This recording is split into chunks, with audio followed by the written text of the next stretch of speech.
afternoon, students. Today, I would like to discuss with you about the revaluation of assets and liabilities. Is it clear now?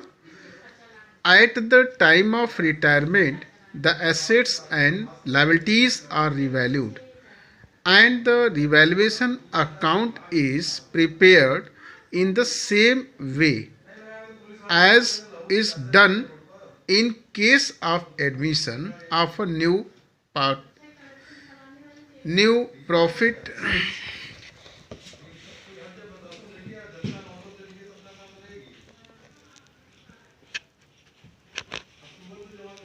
new partner. The only difference is that in case of retirement and any profit or loss due to revaluation divided among all the partners. Beta, in this topic we are saying that on time of retirement and death of partners, the revaluation of assets and liabilities, the value of assets and liabilities are revalued, and the profit on revaluation of assets and liabilities are distributed among all the partners in their old sharing ratio. Is it clear now? Beta, on the basis of these information, a question is given in the illustration 26. In this question, P, Q and R partner हैं, इनकी profit sharing ratio 2:1 है. इनका जो case है, अब जो balance sheet दिया हुआ है जिसमें क्रेडिटर की वैल्यू कितनी है 55,000 and the capital account of P Q R appeared in 3 lakhs, and in asset side the cash value 30,750, debtors value 80,000 less provision for doubtful debt. Stock, plant and patents की values are given also. Beta, in this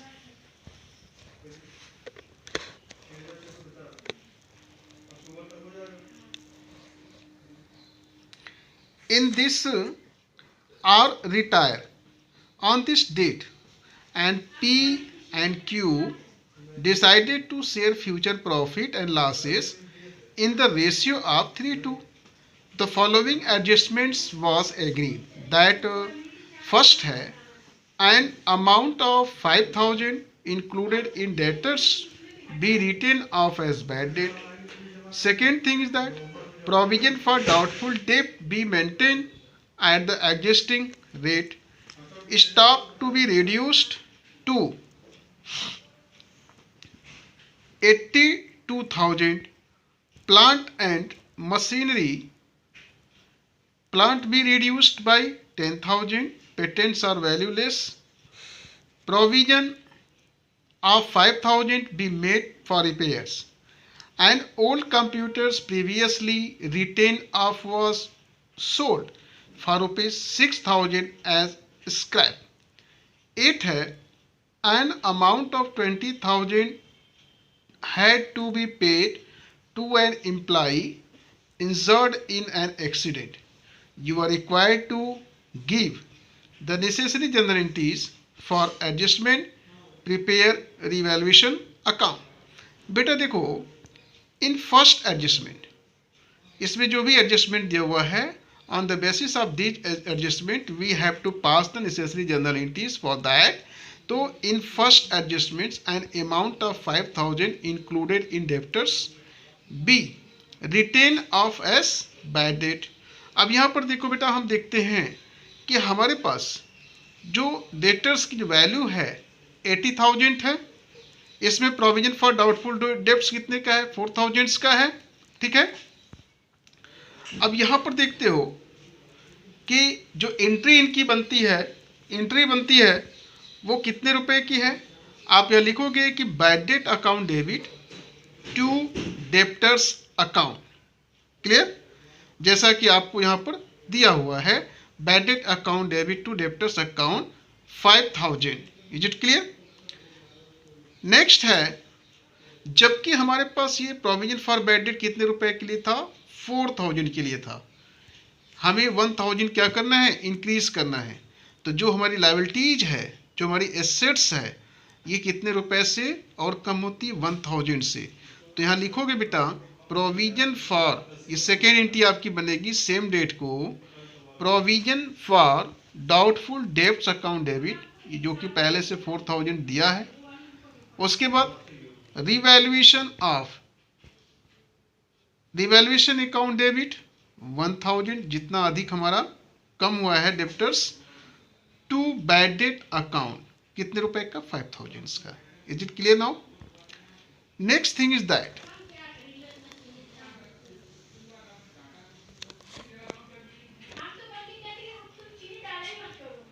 second, provision for doubtful डेब्ट be maintain at the existing rate.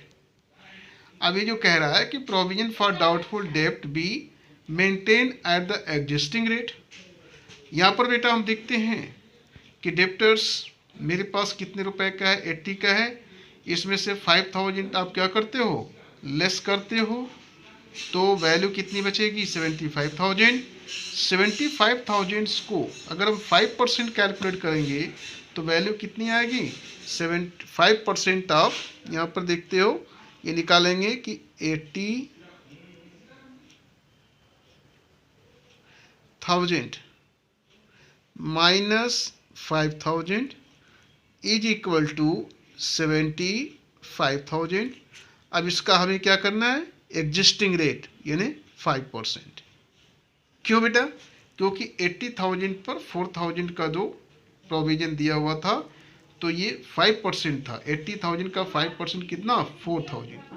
तो कह रहा है कि existing rate we have to show, तो हम existing rate दिखाएंगे। तो 75,000 का ये हो जाएगा 37,500। तो यहाँ पर आप दिखा सकते हो कि revaluation account debit to provision for doubtful डेब्ट अकाउंट कितने रुपए का बेटा, ये है 3,750 रुपीज़। ये थर्ड, स्टॉक भी reduced to 82,000। What is the value of stock? The value of stock is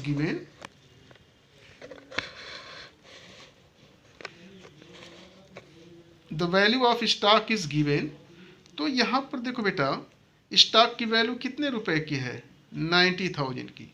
हमें स्टॉक की वैल्यूज को कम करना है, कितने रुपए तक, 82, यानी कितने रुपए कम हुआ, 8,000। तो आप एंट्री करोगे revaluation account debit to stock. Clear? Plant be reduced by 10,000, ये भी आपका होगा revaluation account debit to plant. ये आपका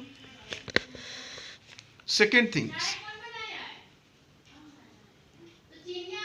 पेटेंट और वैल्यूलेस, पेटेंट की वैल्यू बेटा कितने रुपए की थी, तो पेटेंट की वैल्यू हम देख रहे हैं कि 1,40,000 की थी।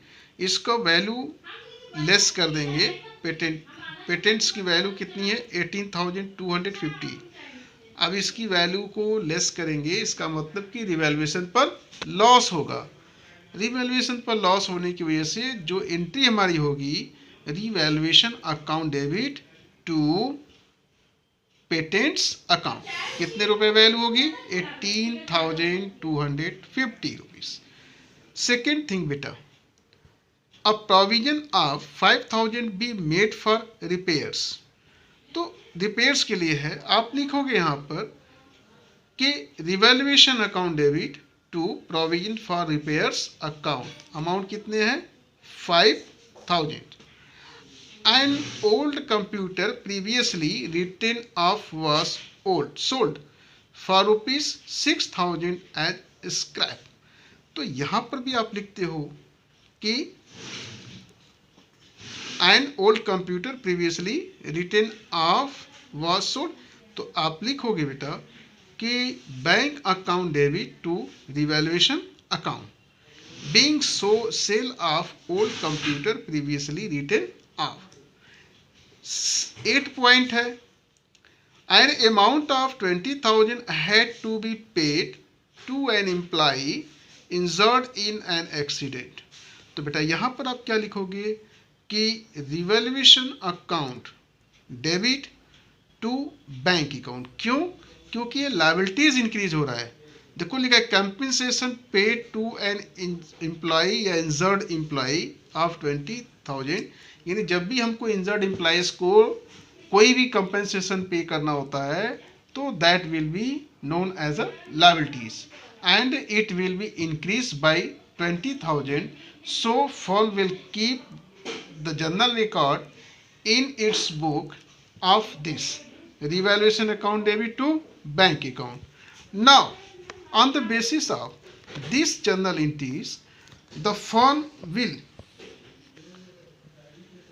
on the basis of these journal entries, firm will prepare a revaluation account which is given here. बेटा देख लो कि एडजस्टमेंट नंबर 1 में है, बैड डेट के लिए आपको एंट्री मैंने भी बताया है, bad debt account debit to debtors, उसके बाद फिर provision for doubtful debt revaluation account debit, ये हो जाएगा टू बैड डेट अकाउंट। फिर जो सारे एंट्री मैंने तीसरी सारी एंट्रीज को बताया है, उसके बाद फिर आप रिवैल्यूएशन अकाउंट प्रिपेयर करते हो। रिवैल्यूएशन अकाउंट में हम देखते हैं क्या है, बना लेंगे to bad debts 1,000, to provision for doubtful debt 3,750, to stock 10,000, to plant यह आपका 10,000, उसके बाद पेटेंट 18,250, उसके बाद है पेटेंट्स, ये आपका इतने रुपए का प्रोविजन फॉर रिपेयर्स, ये करने के बाद बैंक अब ये डेबिट और क्रेडिट के टोटल को करते हैं, फाइंड करते हैं।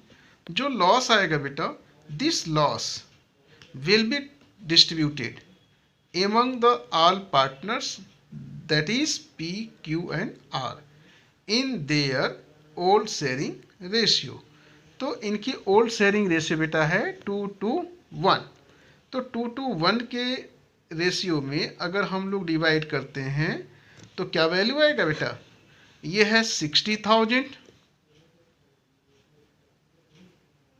इंटू 2/5, तो इज इक्वल टू, जैसे कि हमने किया हुआ है 12 से इसको डिवाइड कर दोगे, 12,000 को 2 से मल्टीप्लाई करेंगे तो 24,000 आएगा। लाइक दिस क्यू कैपिटल में भी आपका 24 एंड आर कैपिटल में भी 20, ये 12,000 आएगा। Is it clear now? How देखो इस क्वेश्चन में इस तरीके से हम जो दिए गए जो रिवैल्यूएशन से रिलेटेड क्वेश्चन हैं इनको सॉल्व करते हैं। Is it clear?